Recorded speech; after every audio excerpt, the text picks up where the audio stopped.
Tragedy and mystery, the death of UnitedHealthcare CEO Brian Thompson.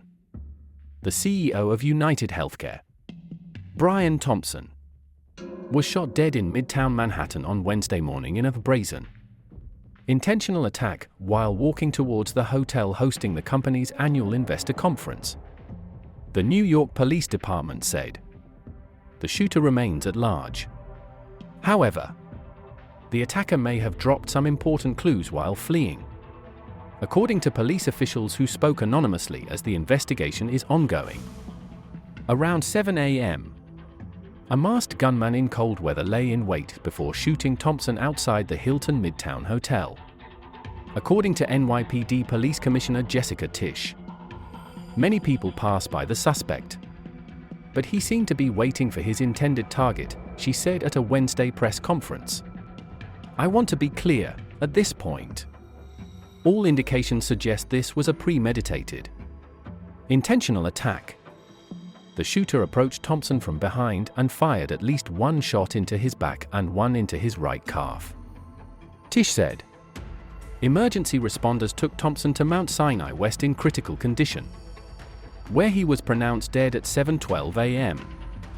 Law enforcement sources told CNN on Thursday, responding to a previous ABC News report about 3 words being found, that the words delay and cancels were found on an actual bullet and shell casing attached to the shooter. Depose was written on the shell casing from a bullet fired at the victim. Delay was written on an actual bullet that was ejected as the shooter appeared to be clearing a jam. Police are investigating whether the discovered words might indicate a motive, while also pointing out a common phrase in the insurance industry: delay, deny, defend. A source familiar with the investigation told CNN that UnitedHealthcare's parent company, UnitedHealth Group, was aware of concerning threats to its top executives. The source said the threats did not mention Thompson by name. Thompson's widow, Paulette, told NBC News that there had been some threats to her husband. Essentially, I don't know. Lack of protection? I don't know the details, she said. I just know that he said some people had threatened him. Paulette Thompson declined to comment to CNN about the threat she described to NBC.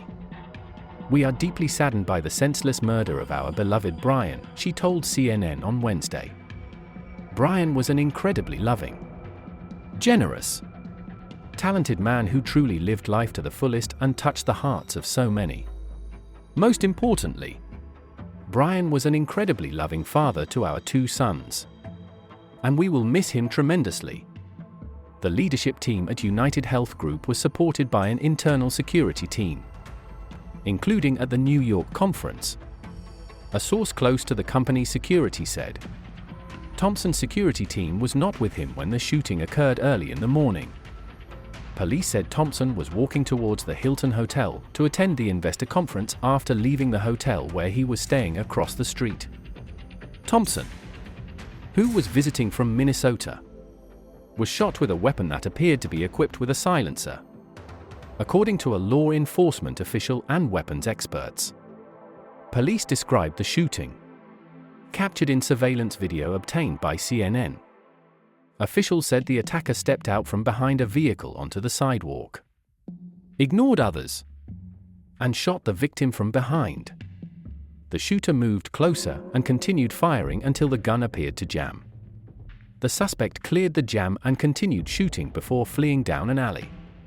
It seems he was quite proficient with the weapon as he was able to handle the malfunction quite quickly, said NYPD Detective Chief Joe Kenny at the press conference.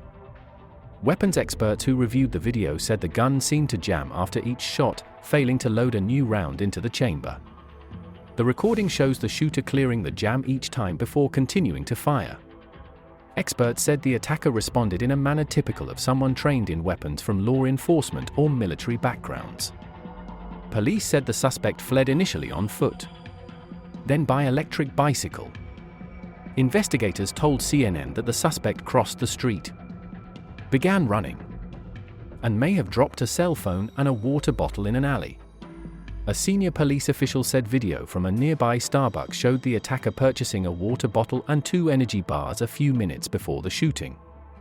The phone could provide fingerprints, DNA, and, if police technicians can unlock it, other clues about the suspect's identity. Even if it was a burner phone, it could provide insights into communications and searches before the shooting. According to investigators, the water bottle could also contain DNA evidence. Police said the suspect was last seen cycling into Central Park a few minutes after the shooting. Investigators have searched the area. Investigators told CNN that police have not yet found the bicycle or the gun used in the shooting. Investigators are examining whether the bicycle was pre-positioned, as they believe the suspect may have taken the subway from the Upper West Side to Midtown, according to law enforcement officials briefed on the investigation. Police have video of the suspect in the Upper West Side, carrying what appears to be an electric bike battery. Sources said the shooting occurred on West 53rd Street and 6th Avenue in central Manhattan, just a few blocks from Rockefeller Center, where the annual Christmas tree lighting ceremony was to take place Wednesday evening. The NYPD Crime Stoppers Unit has announced a reward of up to $10,000 for information leading to the arrest and conviction of the responsible party. The parking lot manager across from the hotel told CNN that he was in his office at the time of the shooting and did not hear gunshots.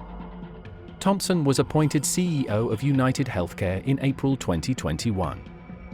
UnitedHealthcare is part of UnitedHealth Group, the largest health insurance company in the United States and one of the country's largest companies. UnitedHealth Group is the fourth largest company in the U.S. by revenue, according to the annual Fortune 500 list.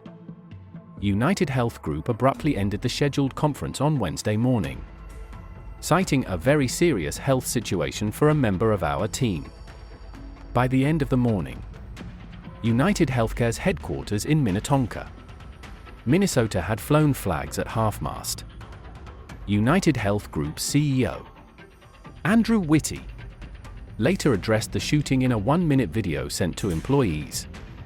"There are no words that can describe how many of us are feeling right now," he said in the video obtained by CNN. "Brian was truly an extraordinary person who impacted the lives of countless people throughout our entire organization and beyond. This is a terrible tragedy, and I know we are shocked and can't believe it. We are deeply saddened and stunned by the loss of our dear friend and colleague Brian Thompson," CEO of UnitedHealthcare. Public statement from the company said. "Brian was a highly respected colleague and friend to all who worked with him. We are working closely with the New York Police Department and ask for your patience and understanding during this difficult time. We extend our deepest condolences to Brian's family and all those close to him." New York Governor Kathy Hochul directed state police to provide NYPD with all necessary assistance for the investigation to ensure the safety of all New Yorkers. Minnesota Governor and former vice presidential candidate Tim Walz called Thompson's death the great loss for the business and healthcare community in Minnesota. "This is a horrific and shocking act of violence. I extend my condolences to Brian Thompson's family and loved ones and to all those working at UnitedHealthcare in Minnesota," U.S. Senator Amy Klobuchar of Minnesota said in a post on X on Wednesday morning. "I am horrified by the assassination of my constituent, Brian Thompson, this morning in New York City, and I pray for his family," U.S. Representative Dean Phillips of Minnesota's 3rd District wrote. "Brian Thompson's death is a painful reminder of the risks that can befall anyone, even those at the top of society, as investigators work to bring the perpetrator to justice. The community and his family are mourning a man who left a deep mark on the insurance industry and the lives of many others."